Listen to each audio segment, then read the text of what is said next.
যাকে জীবনে রাখবেন না তাকে কোথাও রাখবেন না, না রাখবেন ফেসবুকের পাতায়, না রাখবেন হৃদয়ের খাতায়। কখনো কখনো কাউকে জীবনে রাখার চেয়েও নিজের ভালো থাকাটা বড্ড জরুরি হয়ে ওঠে। ঠিক সময়ে ঠিক ডিসিশনটা নিজেকেই নিতে হয়। সবাইকে নিয়ে চলতে হবে এমন দিব্যি তো কেউ আপনাকে দেয়নি। জীবনটা গাজনের মেলা নয় যে অধিক সন্ন্যাসী নিয়ে থাকতে হবে।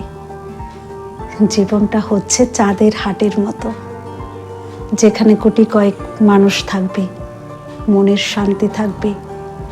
মনের শান্তিটাই তো আসল। যেখানে মনের শান্তি নেই সেখানে দাঁড়ানোর অভ্যেস করতে নেই।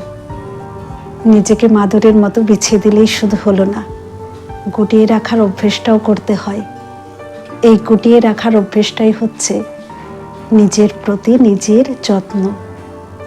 যত্ন না করলে কোনো কিছুই টেকে না, সে জিনিস হোক বা সম্পর্ক।